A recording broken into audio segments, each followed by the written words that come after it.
So in this video I want to show you a costume I've been working on. I mean, you can call it a way to add lights to your armor. It can be a light suit, it can be a futuristic armor. But anyway, I've been doing a lot of different renditions and versions of this, trying to come up with a nice looking LED light suit. I've always, as you've seen on some of my other videos, I enjoy playing with lights and trying to outfit my motorcycles and things with lights. And our family does kind of a theme every year where we try to come up with a fun costume for everybody. And so I thought I would kind of blend my motorcycle passion and my light passion and make some costumes that have some lights in it that not sure, I mean, dance costume, LED armor, futuristic armor. It can kind of take any form. But anyway, in this video I just want to show you that you can come up with any design you want. These lasers have become very reasonably priced, and you can cut out anything you want. I've experimented with, like anybody that has a laser, I've experimented with lots of different settings to try to kind of find something that cuts foam well. And as you can see, the laser, it takes a while to cut this piece. I think took like a couple hours or something, but that's the beauty, because you just let it do all the work for you, and the laser cuts the little channels for the lights and cuts the whole foam out, the whole piece out. So any design you want, it'll cut for you. It's pretty awesome. And then once you cut out the piece, then you can cut foam channels, or at least I do, just so that the wires have somewhere to go, so that you can have the back kind of flush. And I don't profess to be an expert. There's lots of different ways to do this. I have found that using foam safe CA and tape and stuff can secure things well enough that once you get the lights in there and you glue them in, it works pretty well. And if you cut little channels like this, the wires and everything will sit in the foam really well. And so yeah, once I cut the piece out with the laser and I Dremel out the little channels for the wires, then I end up painting the foam, and as you can see, painting the foam is really quick. I mean, you know, I put a coat on, and then I leave it for 10 minutes, and then I make sure the sides are good, and leave it for another 5 minutes or something, and then I put a couple of really good coats on it. And I use Plasti Dip, which is kind of a foam paint. It's kind of a rubberized paint, and it works really well and allows the foam to kind of bend and be shaped.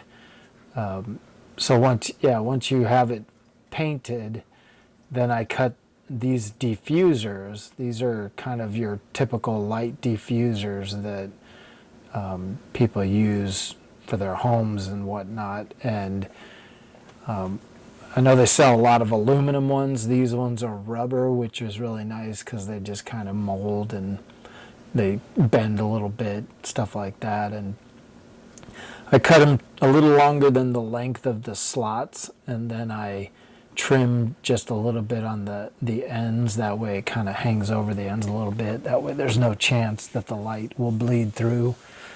And then again, I just use foam safe CA to glue them into the foam. And it doesn't take too long, but you know, you hold it for a little while to make sure that it sits before you let it go.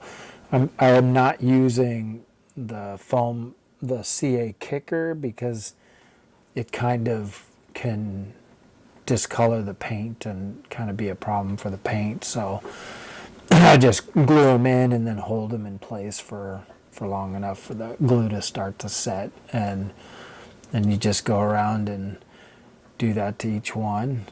I've made quite a few different renditions and versions. You can have lights going any way you want, and so it's whatever you want. But yeah, once you glue them in, to give the back a little bit of shape, you could tell that I put a little bit of V in the top so that I can glue it with contact cement. You add a little heat to the contact cement and it adheres pretty instantly, and so that gives a little bit of a roundness to the back, gives a little bit better shape.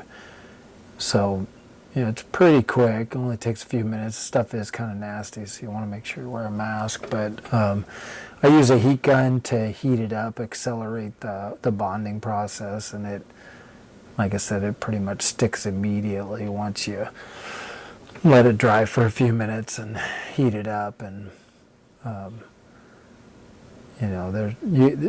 there's a lot of websites out there talking about things like armor and stuff like that, so you can get all kinds of ideas. This is just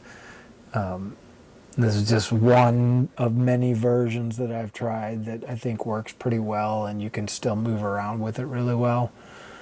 And of course, the thing that makes this interesting or a little different than most is that I add LED lights, and most of the diffusers you can see the individual LED points. This diffuser, because it has that space between it, I've tried the 60 and the 100 lights, and these are 144 per meter, and even the 100s per meter, you could see a little bit of a break between the LEDs. So I pretty much had to go with the 144s. They're a little bit harder to solder because the lights are just so close together, but if you just really take your time and make sure you get a good connection, you really don't need much wire, just a tiny little bit at the end, and just make sure that they don't touch anything else. It takes some practice. I've gotten pretty good at it. I've done it for so long, but yeah, you measure, you cut the strips out to the length of the diffuser they're going in, and then these are those pixel smart LEDs, so each one is addressable. That's what makes it super cool. And they are directional, so you just need to make sure you're careful about soldering them all together in one direction. So I use WLED as the software for it. There's definitely other choices out there. WLED is a free software, so it's really pretty sweet in that regard. And I'm still experimenting with that too. You can just run it all as one big string and just do patterns that work well in that configuration, or you can break it into segments, which is what I'm planning on doing. So basically the back here is two separate segments you have, or at least that's how I'm doing it, so that each side is kind of its own bank, and that way you can have some pretty cool effects where the lights stay in line with the other segments that you create. As you can see, there's probably better ways to do this. I'm using the same foam safe CA, and I just kind of measure carefully. It takes a couple hours to do this because you need to really measure the wire to the right length to kind of go in the channels. It doesn't have to be exact, it's just you want to get them close, because once you get enough CA, and I'm just using regular electrical tape, and gluing all the strips in, giving it a minute, and then gluing the extra wire in so that it's all covered. And I may add more tape or something on top of this finish, but this, at least to this point where I've been able to get them all glued in and covered, it's pretty secure. I'm pretty careful about adding extra glue where the wires come out of the armor, because that's one of the weak points. And so yeah, once you get the armor, the wires glued in, then you're all set and you're ready to go to the actual. So once you have it all done and glued in, and I give it time to really cure and make sure all the glue is completely dry and good, and you can go add a little more tape if you need to make sure it's solid and everything is not going to move at this point. So all those lights are stuck. I buy a lot of stuff from AliExpress, so most of this is from AliExpress, including the little WLED controller I'm using here.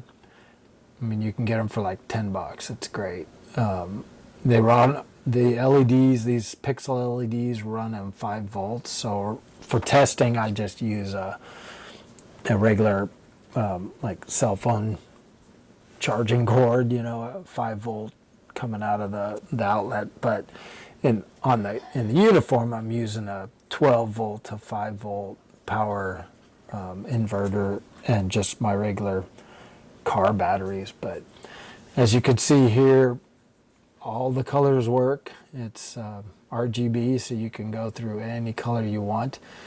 There's lots of videos out there about WLED, so I'm not going to really go into that part of it.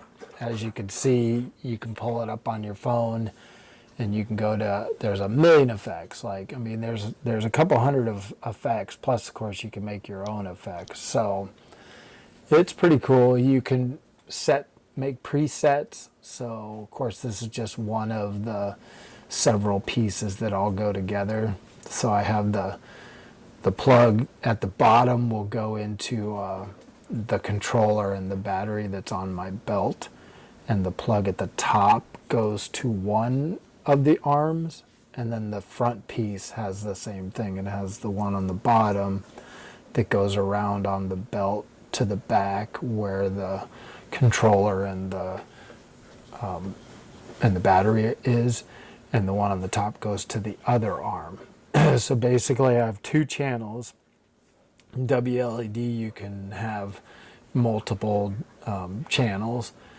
So, you know, watch some of those videos if you're not familiar with WLED. But yeah, you can run 2 separate channels. I have several segments. I have these 2, plus I have the arms on one side, and then I have a few more on the front. I have 5 channels on the front, and then that arm, I'll probably post another video of the actual armor later, but you can see you can come up with whatever design you want, and the laser cutter does a lot of the work for you, because as you can see here, once it's done like this, now it's pretty solid, and you really can't see the individual LEDs very well because they're so dense, and with the diffuser in there, I think it came out pretty well. It's kind of fun. So yeah, you'll have to let me know what you think. But that's how you make armor costume.